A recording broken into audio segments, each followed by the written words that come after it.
우리는 우리 자신을 주로 우리의 외형을 통해 표현하려고 합니다. 그러니까 우리가 입는 옷, 우리가 어떤 옷을 입고 있는가, 그리고 또 주로 우리가 차고 다니는 어떤 고가의 시계, 그리고 우리가 타고 다니는 차, 한국 사회에서 그 차는 그 사람의 어떤 지위와 그 사람의 부유함을 또 상징하죠. 그리고 특히 우리는 뭐가 중요합니까? 어떤 대학을 나왔는가, 이런 학벌을 통해서 우리를 표현하려고 하죠. 그리고 우리의 말과 행동, 아주 고상하고 또 이렇게 뭔가 친절한 이런 말과 행동을 통해서도 우리 자신을 표현하려고 합니다. 그러나 우리는 잘 알고 있습니다. 그런 외형적인 것들이 우리가 정말 누구인가를 거의 말해주지 않는다는 거 우리는 잘 알고 있죠. 드러내려 하지 않아도, 구태여 우리 말로 표현하지 않아도 우리가 진짜 어떤 사람인가는 자연스럽게 그냥 드러나기 마련입니다. 그렇다면 여러분, 진정한 우리 자신은 무엇에서 드러날까요? 우리 진짜 자신은 우리의 어디서부터 이렇게 표현되어질까요? 그것은 우리가 평소 무엇을 사랑하는가, 우리가 어떤 것을 사랑하고 사는가에 우리 진짜 자신이 드러나는 것입니다. 뭐 이런 것이죠. 하찮은 것을 사랑한다. 아주 하찮은 것을 사랑하는 사람이 중요한 가치를 드러낼 수는 없는 것입니다. 아주 하찮은 것을 사랑하는데. 반면에 아무리 작은 일이라도 마음을 담아서 늘 정성을 다하는 사람은 정말 다른 사람들에게 도움이 되는 사람이 되겠죠. 그리고 여러분 한번 생각해 보십시오. 성적으로 문란하고 성적인 쾌락을 사랑하는 목사가 있다. 그런 목사가 하나님의 복의 통로가 될 수 있겠습니까? 될 수 없는 법이죠.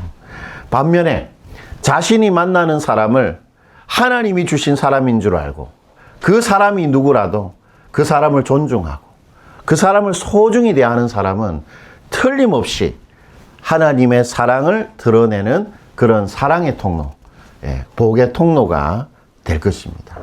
이처럼 그 사람이 사랑하는 그것이 그 사람이 진짜 누구인가를 드러내는 것입니다. 내가 무엇을 사랑하나, 그게 진짜 나 자신을 드러내는 것이죠. 평소 그 사람이 사랑하고 있는 그것이 그 사람의 인생의 가치를 결정하는 것입니다. 하찮은 것을 계속 사랑하고 살면 그 사람의 가치는 그 정도지요. 그러나 정말 의미 있고 정말로 가치 있는 것을 사랑하며 살면 그 사람의 의미와 가치가 똑같이 그렇게 되는 것입니다. 그렇다면 여러분, 그 이유가 뭘까요? 왜 우리가 사랑하는 것이 우리가 누구인가를 말해줄까요? 왜 그렇습니까? 한번 생각해 보십시오. 당연한 말일 수 있는데 왜 우리가 사랑하는 것이 우리 자신을 드러내는가 하는 것입니다. 그 이유는 우리가 사랑하는 것은 언제나 우리 마음속에 자리 잡기 때문입니다. 여러분, 우리가 사랑하는 것은 우리의 다른 곳이 아니라 우리 마음에 딱 자리 잡습니다. 우리의 마음에 뭐가 있습니까, 여러분? 마음에 뭐가 있죠? 우리의 욕구가 있습니다. 욕구. 그리고 우리 마음속에는 우리의 호불호가 있습니다. 호불호. 우리 마음은 우리를 딱 움켜쥡니다. 우리 마음이 안 좋으면 안 좋은 거예요, 다. 우리 마음이 기분이 우울하면 아무리 즐거운 일이 앞에 있어도 나한테 안 좋은 것입니다. 우리 마음은 우리 정서를 딱 사로잡고 있는, 우리의 갈망이 당기는, 우리의 사랑이 자리 잡는 그런 곳입니다. 그래서 그것이 아무리 나한테 좋아도 내 마음에 들지 않으면 내가 가지고 싶은 나의 것이 아닌 것이죠. 즉, 우리가 그것에 우리 마음을 줄 수 없다면, 우리가 그것을 위해 어떤 행동을 하더라도 그 행동은 진짜 우리 행동이 아닌 것입니다. 마음이 없는데 우리가 어떤 행동을 해도 그건 진짜 나의 행동이 아닌 것이죠. 즉, 우리 마음에서 진짜 우리의 것, 내가 갖고 싶은 것, 그리고 진짜 우리의 진정한 행동, 그게 결정이 되는 것입니다. 우리 마음에서 그걸 결정하죠. 때문에 우리 마음이 무엇을 사랑하는가? 그것이 우리가 진짜 누구인가를 결정하는 것입니다. 마음이 없으면 그건 나와 상관없는 것이죠. 그러므로 우리 마음속에 사랑하는 그것이 우리 자신의 가치를 결정하는 것이죠. 그래서 하나님께서 우리에게 이렇게 단언하시는 것인데요. 잠언 4장 23절 우리 한번 읽어보시겠습니다. 우리 한번 읽어볼게요. 모든 지킬 만한 것 중에 더욱 내 마음을 지키라. 생명의 근원이 이에서 남이니라. 여러분, 우리는 조금만 아프면 어떻게 합니까? 약을 먹습니다. 그리고 우리가 살아오면서 반복적으로 뭐 두통이 있거나 우리 몸에 이상 신호가 있으면 우리 나름대로 그것을 처리하는 방법이 있죠. 우리는 우리를 지키려고 합니다. 여러분, 무엇을 지키고 싶습니까? 무엇이 여러분에게 가장 중요합니까? 오늘 하나님이 말합니다. 너희가 지켜야 될 게 많이 있겠지만 내가 볼 때는 제일 중요한 것은 뭐라고요? 너희의 마음이다. 마음을 지켜라. 왜요? 생명의 근원.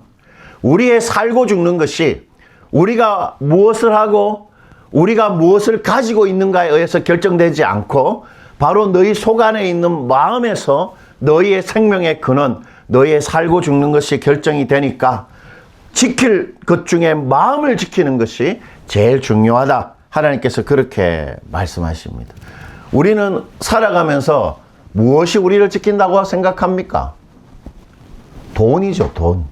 돈이 우리를 지킨다고 생각합니다. 돈에 우리의 살고 죽는 것이 달려있다고 믿습니다. 그 당연할 수 있어요. 그러나 하나님의 견해는 다릅니다.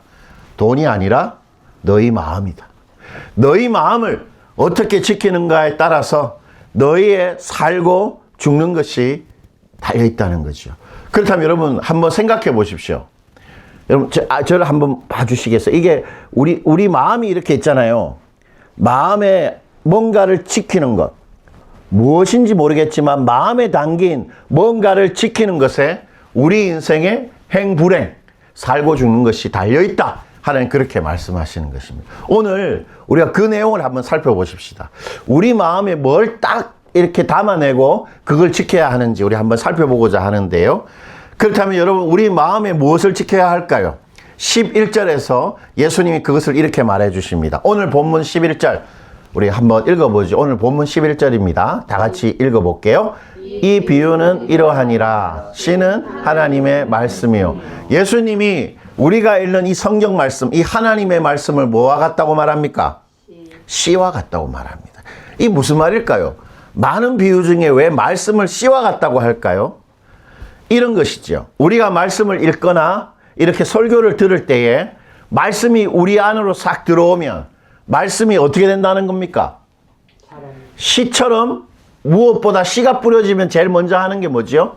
땅에 뿌리를 내리는 거죠. 씨가 말씀이 씨처럼 우리 마음에 들어와서 뿌리를 내린다는 것입니다.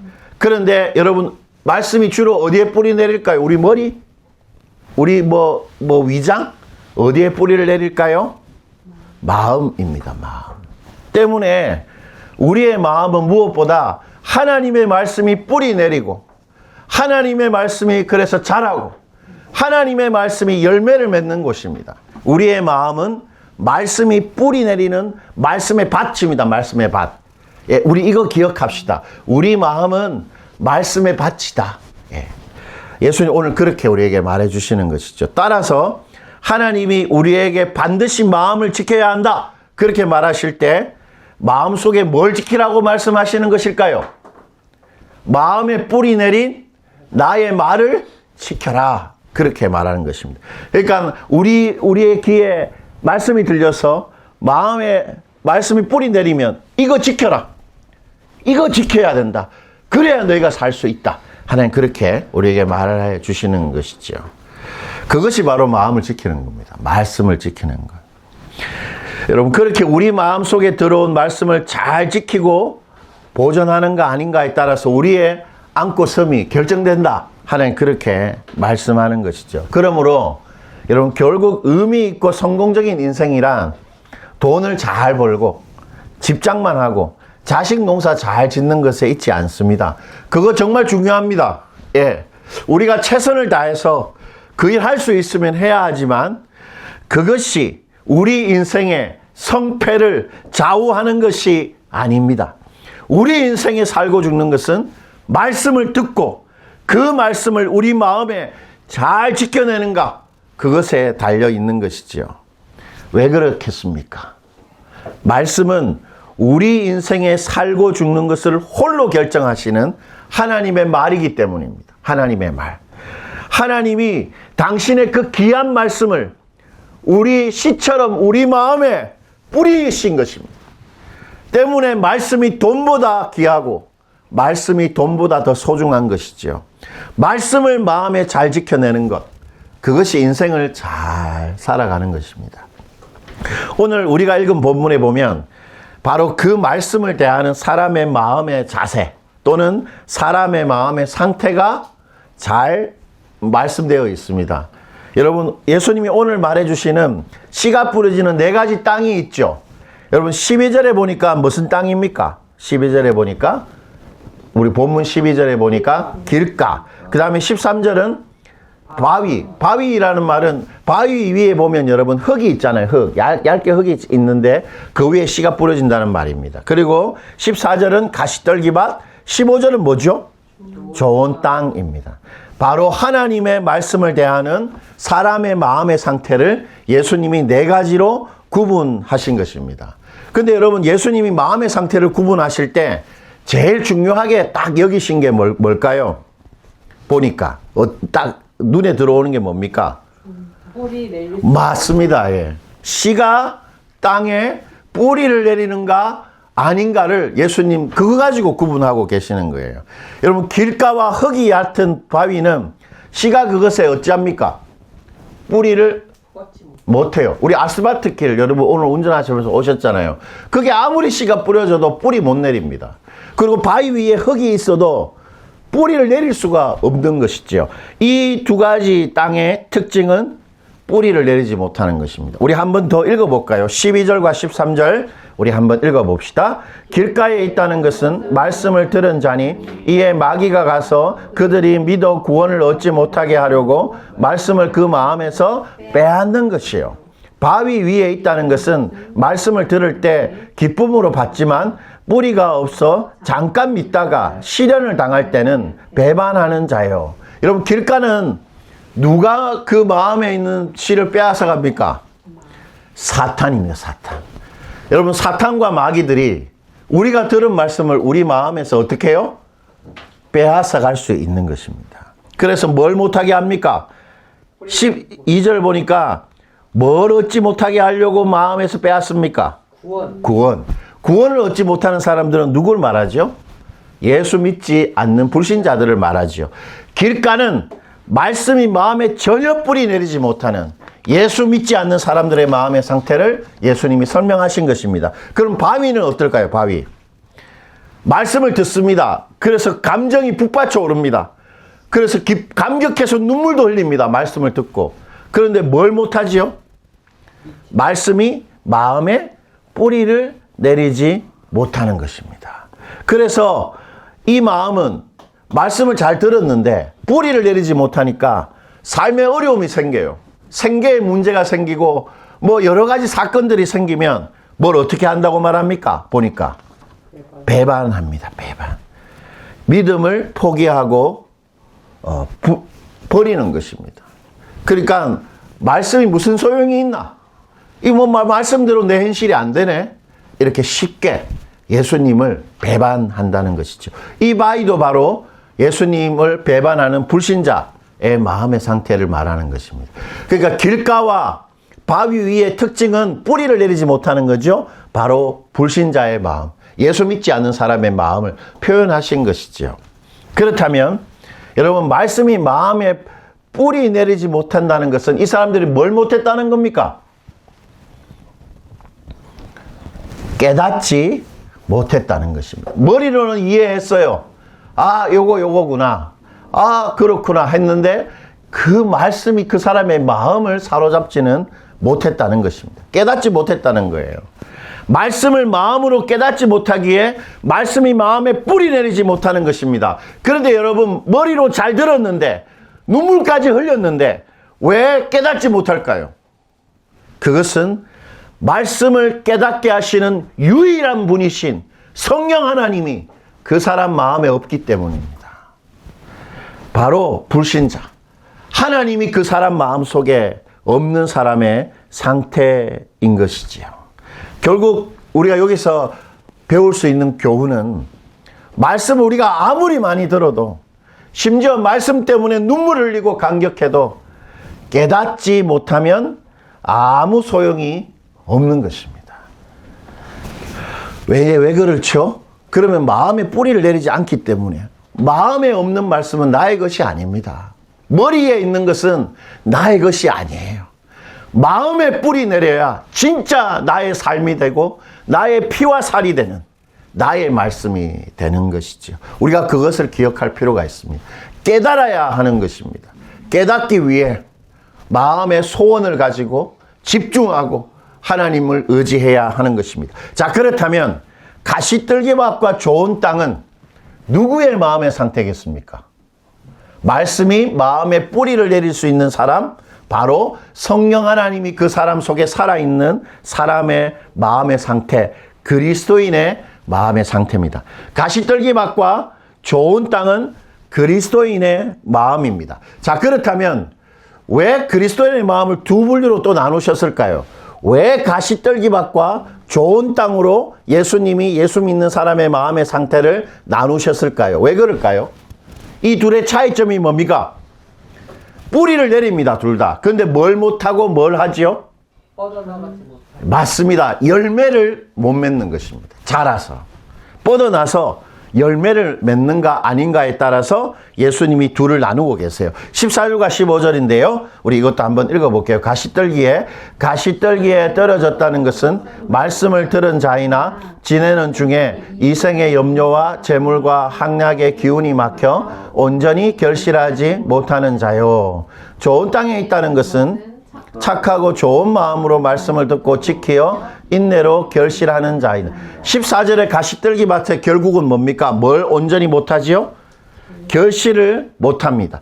말씀이 마음에 깨달아지긴 했는데 뿌리 내렸어요. 그래서 정말 내 것이 된 줄 알았는데 결국 열매를 맺지 못하는 것입니다. 반면 좋은 땅은 뭡니까? 좋은 땅 제일 끝에 보니까 뭐 하지요? 인내로 결실합니다. 깨달아진 말씀이 진짜 나의 것이 되고 풍성히 열매를 맺는 것입니다. 무슨 말이겠습니까? 말씀이 의도한 게 있을 거 아니에요. 하나님이 말씀해 주시면서 그 의도한 말씀대로 그 사람이 변화되고 하나님이 의도한 대로 그 사람의 인생에 하나님의 말씀이 이루어지는 것, 그것이 열매 맺는 것입니다. 좋은 땅은 그러한 일이 있다라고 말합니다. 자, 그렇다면 질문할 수 있죠. 왜 가시떨기밭은 말씀을 깨달아 놓고 뿌리 내려 놓고는 열매를 못 맺는가 하는 것입니다. 다시 14절 한번 봅시다. 우리 그 이유를 오늘 살펴보고 마무리할 텐데요. 그 이유 한번 읽어볼게요. 가시떨기에 떨어졌다는 것은 말씀을 들은 자이나 지내는 중에 이생의 염려와 재물과 향락의 기운이 막혀 온전히 결실하지 못하는 자요. 여러분, 마음에 씨가 뿌리를 내렸습니다. 그래서 자랐어요. 뻗어납니다. 그런데 뭐 어떤 문제가 생깁니까? 기운이 어떻게 해요? 막히다. 여러분, 기운이 막히는 게 뭐냐면 목 졸라 죽인다는 것입니다. 질식당했다는 거예요. 뭐에 질식당했습니까? 뿌리 내린 하나님의 말씀이 14절 보니까 이생의 뭐요? 염려, 그 다음에 재물, 향락입니다. 말씀을 깨닫기는 했는데, 그래서 말씀이 자랐는데 마음속에 이생의 염려, 재물, 향락, 그게 마음속에 뿌리 내린 이 말씀의 생명력을 숨이 막혀 죽게 했다는 것입니다. 여러분, 하나님의 말씀이 우리 속에 무엇 때문에 죽는다는 말은 어떻게 됐다는 말이에요? 거룩한 하나님의 말씀이 부정한 우리의 마음의 상태로 인해 그 생명력과 힘을 멈추었다는 것입니다. 그러므로 열매를 맺지 못했다는 것이지요. 여러분, 말씀을 깨닫는 것도 중요하지만 말씀이 열매를 맺지 않으면 결국 말씀이 나에게 아무런 도움이 되지 않는 것입니다. 열매를 맺어야 되는 거죠. 자, 그러면 열매를 맺지 못하게 하는 이 세 가지에 대해서 우리 짧게 살펴보고 우리 설교를 한번 마무리해 볼게요. 여러분, 이생의 염려와 재물과 향락, 이게 도대체 뭔가? 이게 뭐길래 우리 속에 하나님의 그 말씀의 생명력을 멈추게 하는가? 우리 한번 살펴봅시다. 이생의 염려는 쉽게 말하면 생계 문제로 인한 고민입니다. 사업과 직장 문제로 내가 걱정하는 것입니다. 요즘으로 따지면 주로 뭐 때문에 걱정할까요, 우리가? 대출 문제. 돈 빌린 것 때문에 고민하고 한숨을 쉬게 되는 것. 그것이 이생의 염려입니다. 이게 왜 우리 마음에 문제를 일으킵니까? 그런 염려 없이 살아가는 사람이 어디 있다고요? 왜 이 염려가 우리 마음에 문제를 일으킬까요? 여러분, 염려한다는 것은 뭘 하는 것이냐면 생활의 여러 문제로 인해 마음을 쓰면서 잘못될까 불안해하고 속을 태우는 것입니다. 그게 염려예요. 그게 염려의 의미입니다. 그럼 여러분, 염려할 때 우영아, 뭐가 사용되지? 뭐가 사용될까, 염려할 때? 마음이 사용되는 것입니다. 마음이 염려를 다 사용하는 거, 마음이 염려하는 일에 다 사용됩니다. 그래서 마음이 불안해지고 마음이 불이 타는 것 같아요. 예. 이것은 우리가 뭔가를 배부르게 먹고 소화시킬 때 두통이 생기는 것과 같은 이치입니다. 여러분, 우리가 소화할 때 왜 두통이 생기죠? 피가 위로 몰려서. 맞습니다. 왜 두통이 생기냐면 우리가 위가 막 소화를 시키려고 할 때 혈액이 위에 다 몰립니다. 그러면 우리 몸의 다른 곳에 뭐가 부족해집니까? 피가 부족한다는 말은 산소가 부족해지는 것이죠. 그래서 내가 두통을 통해서 우리 머리를 아프게 함으로 경고하는 거예요. 네 몸의 다른 곳에 지금 산소가 부족하다. 이렇게 경고하는 것입니다. 그래서 두통이 생기는 거예요. 생활에 대한 염려도 마찬가지입니다.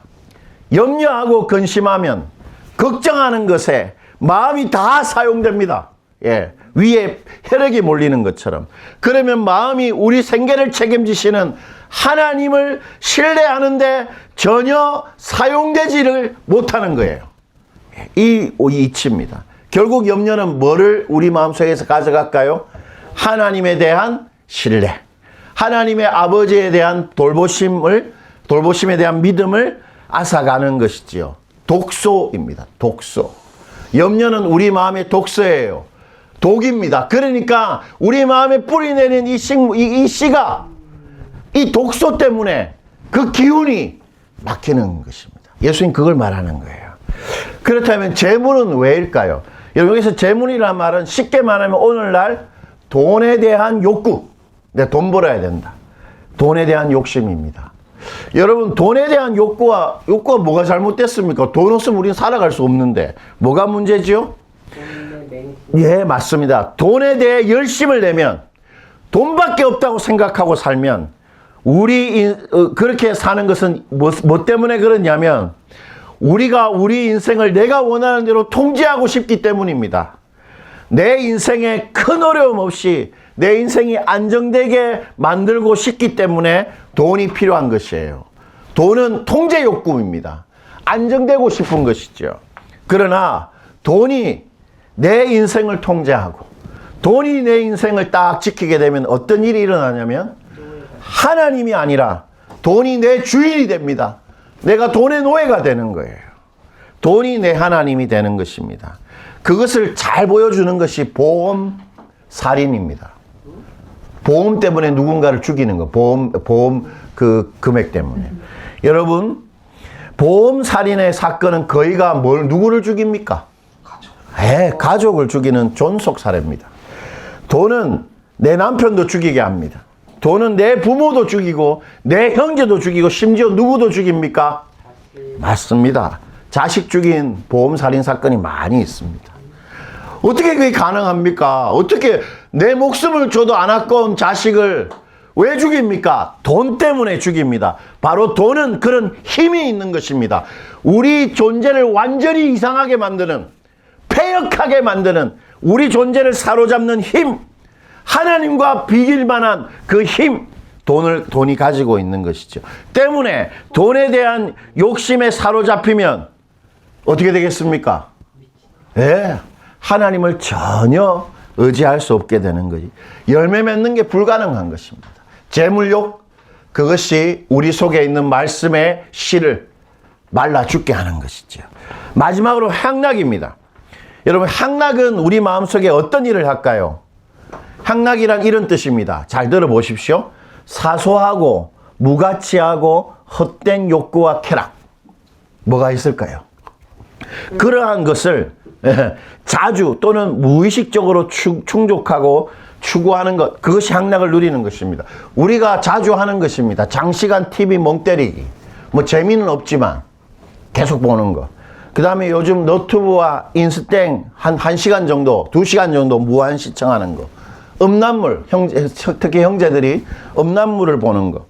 도박과 주식을 과도하게 늘 그것에 마음을 쓰는 거. 잠도 안 자고 그 차트를 확인하는 거. 취미에 너무 몰입하는 겁니다. 취미는 참 좋은 것인데 그것에 너무 하루 종일 그 생각을 하는 것이죠. 그리고 물건을 계속 구입하는 것입니다. 물건을 계속. 뭐 술 마시고 여자 좋아하고 이건 뭐 말할 것도 없죠. 이런 것이 왜 마음의 문제를 일으키죠? 왜 마음의 문제를 일으킵니까? 이것들은 우리 마음 속에서 하나님에 대한 흥미, 하나님에 대한 갈망을 서서히 앗아갑니다. 제가 예를 하나 들어볼게요. 여러분, 우리 제주도에서 뷔페 가장 비싼 곳이 어디입니까? 제주 신라호텔 석식 뷔페입니다. 15만 원짜리. 15만 원짜리 제주 신라호텔 뷔페를 예약해 놓고는 1시간 전에 길을 가다가 포장마차를 발견했는데 떡볶이 냄새가 너무 좋은 거예요. 그래서 떡볶이 2인분과 순대 1인분 그리고 김밥 한 줄까지 먹었습니다. 그리고 1시간 있다가 뷔페집에 갔는데 아무런 식욕도 먹고 싶은 생각도 없는 거예요. 예. 흥미와 식욕을 잃어버린 것입니다. 이미 분식 때문에. 그런 것입니다. 향락은 우리 마음속에 뭘 만들어내냐면 하나님에 대한 실증을 서서히 만들어냅니다. 더 이상 하나님에 대해 흥미가 없어요. 재미가 없습니다. 하나님에 대한 것이 반갑지 않습니다. 그리고 하나님이 싫어집니다. 향락은 우리 속에 그런 일을 하는 것입니다. 이처럼 무가치하고 헛된 쾌락의 반복된 노출, 그런 것으로 계속 시간을 때우는 것은 우리 마음속에 하나님에 대해 실증을 만들어내는 것입니다.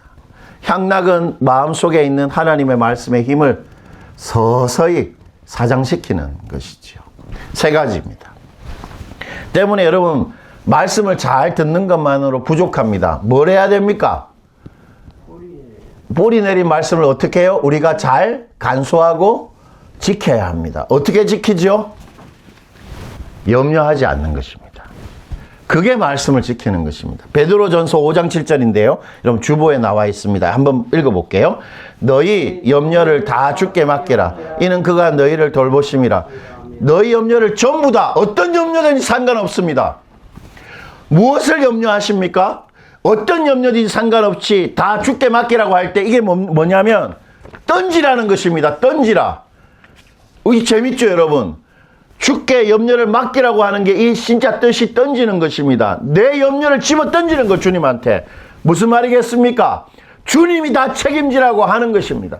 하나님이 그렇게 하라고 우리에게 말합니다.